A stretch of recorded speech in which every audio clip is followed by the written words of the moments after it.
Hi అండి, అందరు ఎలా ఉన్నారు? Welcome to my channel alpha Telugu traveller. Last మనం చేసిన మోతుగూడెం వీడియోకి మంచి రెస్పాన్స్ అయితే వచ్చింది. చాలా థ్యాంక్స్. ఇంతగా ఆదరిస్తారని అనుకోలేదు. 10K వ్యూస్ అంటే మరి ఎక్కువ తక్కువ అయితే నాకైతే తెలియదు కానీ నేనైతే నాకు ఎక్కువే అనుకుంటున్నా. ఇప్పుడు మనం అయితే వెళ్ళబోయేది అంతర్వేది. మనం వెళ్ళే ముందు మధ్యలో ఏమేమి లొకేషన్స్ అయితే ఉన్నాయో అవి చూసుకుంటూ వెళ్దాం. అంతర్వేదిలో కూడా అక్కడ ఏమైతే చూడదగ్గ స్పాట్స్ ఉన్నాయో అవి కూడా చూసుకుందాం. మనం అంతర్వేది వెళ్తుంటే మనకి పెనుగొండ అనే ఊరిలో ఒక విగ్రహం అనేది కనిపించింది. ఏంటి ఈ విగ్రహం ఇంత పెద్దగా ఉంది అని లోపలికి వచ్చి చూస్తే ఇది వాసవి మాత ఆలయం అంట. ఇది ఇక్కడ మనం బయట చూసుకుంటేనే మనకి ఈ విగ్రహం 51 అడుగులు ఉంది. అయితే మన లోపలికి వెళ్తే 90 అడుగుల విగ్రహం ఉందంట. అది పంచలోహాలతో చేసిన విగ్రహం. ఒకసారి తలుపులు అయితే చూడండి ఎంత పెద్దగా ఉందో. ఒక్కొక్క తలుపు నాకు తెలిసి ఒక్కొక్క తలుపు ఒక్కొక్క టన్ను ఉంటుందేమో అని అనుకుంటున్నా. టన్ను కంటే ఇంకా ఎక్కువ ఉండొచ్చేమో. ఇది గుడి ముఖద్వారం అనమాట. చూడండి అసలు colour coating, gold and brown colour look కూడా చాలా బాగుంది. ఇప్పుడైతే మనం గుడి లోపలికి అయితే ఎంటర్ అయిపోయాం. అది కూడా చూడండి ఎంత పెద్దగా ఉందో వాసవిదేవి విగ్రహం. ఈ హాల్ కూడా చాలా పెద్దగా ఉంది.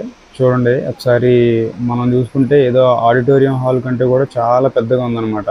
ఇప్పటికి టైం అయితే ఎక్కువ ఏం అవ్వలేదు, 9 గంటలు అవుతుంది. అప్పటికే మ్యాక్స్ జనాలు అయితే వస్తున్నారు అనమాట. భక్తులు వస్తున్నారు. కొంతమంది వచ్చి దండం పెట్టుకుని వెళ్ళే వాళ్ళు వెళ్ళిపోతున్నారు కూడా. ఇక్కడ బయటే ప్రసాదాలు కూడా అమ్ముతున్నారు అనమాట. హాల్ అయితే చాలా పెద్దగా ఉంది. అసలు లోపల నుంచి చూస్తుంటే అదేదో పెద్ద స్టేడియం లాగా కనిపిస్తుంది. ఇండోర్ స్టేడియం లాగా కనిపిస్తుంది. ఆ విగ్రహం చూడండి ఎంత బాగుందో. కింద నుంచి పైకి వీడియో తీస్తుంటే ఆ విగ్రహం వరకే కనిపిస్తుంటే చూడండి అసలు అది మొత్తం పంచలోహాల విగ్రహం అనమాట. అసలు ఆ గుడి ఎంత పెద్దగా కట్టారో చూడండి. పైన అసలు ఆ గోపురం లాగా ఎదుర చిన్న 3 గోపురాలు, ముందు ఆ 3 గోపురాలు చాలా లుక్ కనిపిస్తున్నాయి. అసలు అయితే డ్రోన్ యూజ్ చేసే పర్మిషన్ అయితే ఇవ్వలేదు. సో మనం కూడా మరీ వాళ్ళని ఇబ్బంది పెట్టకుండా బయట నుంచి అయితే షార్ట్స్ తీసుకున్నాం, డ్రోన్ షార్ట్స్. అక్కడ మేనేజ్మెంట్ అడిగితే మీరు లోపలైతే తీయొద్దమ్మా అని చెప్పారు. మనం దానికి తగ్గట్టే బయట నుంచి తీసుకొని వాళ్ళని కూడా ఇబ్బంది పెట్టలేదు. చూడండి ఎంత బాగుందో ఆ ఏరియా కూడా. 2019 నుంచి స్టార్ట్ చేశారనమాట ఈ గుడిని కట్టడం. చాలా త్వరగానే కంప్లీట్ అయిపోయింది. అసలు ఎంత బాగుందో చూడండి బయట నుంచి లుక్. అసలు నేను ఇంత పెద్ద విగ్రహం ఎప్పుడు చూడలేదు అసలు. బయట నుంచి చూస్తే చూడండి ఇలా కనబడుతుంది డ్రోన్ వ్యూ.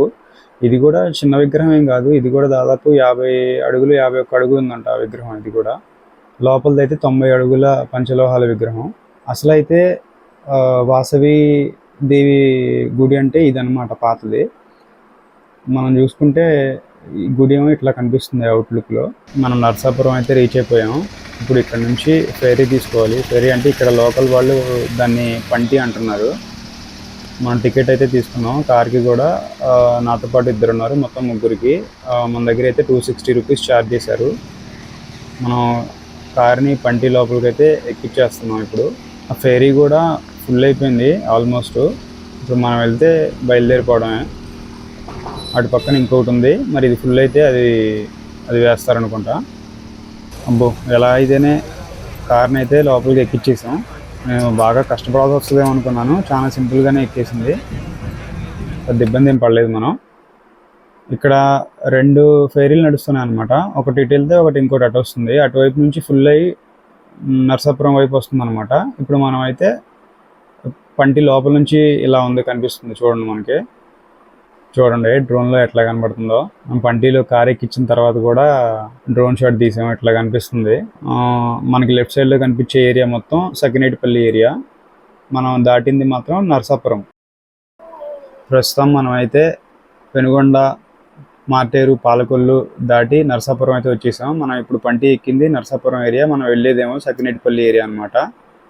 మధ్యలో మనం పంటిలో ఉన్నాం ప్రజెంట్. ఇప్పుడు మనం కార్ ఎక్కించాం కదా, అక్కడ నుంచి మనం సకినేటిపల్లి వైపు వెళ్ళి అక్కడ ఏరియా ఎలా ఉందో మనం చూసుకుందాం ఒకసారి. అది చూడండి మనం కోనసీమ అయితే ఎంటర్ అయిపోయాం. చూడండి మొత్తం కొబ్బరి చెట్లు ఎలా ఉన్నాయో. మొత్తం కొబ్బరి చెట్లే అనమాట. ఇది కొబ్బరి తోటలాగా లేదు, ఇది ఏదో కొబ్బరి చెట్ల అడవిలాగా ఉంది. మొత్తం నా కనుచూపు మేర ఎంత దూరం అయితే నేను చూడగలుగుతున్నానో అంత దూరం కూడా నాకు కొబ్బరి చెట్లే కనిపిస్తున్నాయి అనమాట. అందుకే అంటారేమో కోనసీమ కొబ్బరి అని. నిజంగా నాకైతే ఈ ఫ్లోర్ మొత్తాన్ని ఆ కొబ్బరి చెట్లతో డెకరేట్ చేసినట్టు కనిపిస్తుంది అనమాట. అంత బాగుంది కింద మొత్తం. మనం పైనుంచి చూస్తుంటే మొత్తం ఎంత దూరం అయినా వెళ్ళలేమండి, మొత్తం కొబ్బరి చెట్లే. ఇప్పటిదాకా మనం చాలా దూరం వచ్చాం కదా డ్రోన్ తీసుకొని. మనకు కనిపించింది మొత్తం కూడా కొబ్బరి చెట్లే కనిపిస్తున్నాయి, ఇంకేం కనపట్లేదు. మధ్యలో ఆ లేక్ ఒకటి కనిపిస్తుంది అంటే అంతే. ఏది ఏమైనా కానీ మన కోనసీమ, ఈస్ట్ గోదావరి, వెస్ట్ గోదావరి, ఏలూరు డిస్టిక్లో ఇక్కడ ఇక్కడ మాత్రం ఎప్పుడు కూడా వాటర్ అనేది షార్టేజ్ అనేది ఉండదు. ఎప్పుడు కూడా ఫుల్ వాటర్. అందుకే ఇక్కడ పంటలు కూడా చాలా బాగా పండుతాయి అన్నమాట.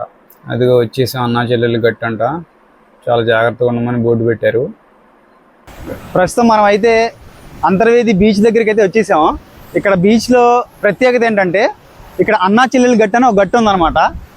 ఆ గట్టు దగ్గర ఉన్న ప్రత్యేకత ఏంటంటే గోదావరి సముద్రం రెండు కలిసే సమూహం అనమాట. అది రెండు కలిసే చోటు అనమాట. అది ఆ చోటు దగ్గరికి ఇప్పుడు మనం అయితే వెళ్ళబోతున్నాం. ఆ చోటు దగ్గర వ్యూ ఎలా ఉందో డ్రోన్తో చూద్దాం రండి. ఇప్పుడు చూడండి, అదిగో ఇదే సాగర సంగమం. అన్నా చెల్లెలు గట్టు అన్న సాగర సంగమం అన్న రెండు ఒకటే అనమాట. రైట్ సైడ్ నుంచి మనకి లైట్ గ్రీన్ కలర్లో కనిపించేది మొత్తం గోదావరి అనమాట. అక్కడ మధ్యలో ఒక లైన్ లాగా కనిపిస్తుంది చూడండి. అక్కడ నుంచి లెఫ్ట్ సైడ్లో ఉన్నది మొత్తం కూడా సముద్రం, బంగాళాఖాతం, బే ఆఫ్ బెంగాల్. ఈ గోదావరి ఏమో చెల్లి అనమాట, ఈ సముద్రం ఏమో అన్నయ్య అనమాట. దీన్ని అన్నా చెల్లెలు గట్టు అని చెప్పేసి అంటారు.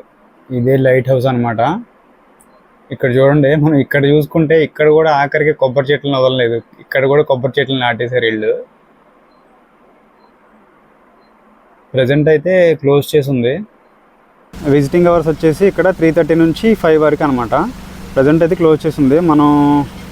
మనకు అంత టైం లేదు కాబట్టి మనం అయితే బయట నుంచి తీసుకున్నాం. ఎలాగో డ్రోన్ షాట్స్ కూడా మనం తీస్తాం కాబట్టి లోపలికి అయితే వెళ్ళి చూపెట్టలేకపోతున్నాం మీకోసం. అదిగో పైనుంచి లైట్ హౌస్ చూడండి ఎంత బాగా కనిపిస్తుందో. ఒక పక్కనేమో మొత్తం సముద్రం అనమాట, ఇంకొక పక్కనేమో మొత్తం ఇది రొయ్యలు మరి చేపలు ఏదో పెంపకం, మొత్తానికి రొయ్యల పెంపకం అనుకుంటా. లైట్ హౌస్ చూడండి మంచిగా కనిపిస్తుంది పైనుంచి డ్రోన్ వ్యూలో అయితే. యాక్చువల్లీ అసలు ఈ లైట్ హౌస్లు ఎందుకు కడతారంటే ఎవరైనా సముద్రంలో ప్రయాణించే వాళ్ళు లేదంటే ఫిషింగ్ బోటు అలాంటివి వేసుకుని వెళ్ళే వాళ్ళకి నైట్ పూట వాళ్ళు ఎక్కడున్నారో తీరం వాళ్ళకి ఎంత దూరంలో ఉందో కనిపించడానికి లైట్ హౌస్లు అనేవి కడతారనమాట. మనకి దాదాపు ఆంధ్రాలో వచ్చేసి మొత్తం 17 లైట్ హౌసెస్ అయితే ఉన్నాయి. ఈ లైట్ హౌసెస్ బిల్డ్ చేసేది మొత్తం సెంట్రల్ గవర్నమెంట్ అనమాట.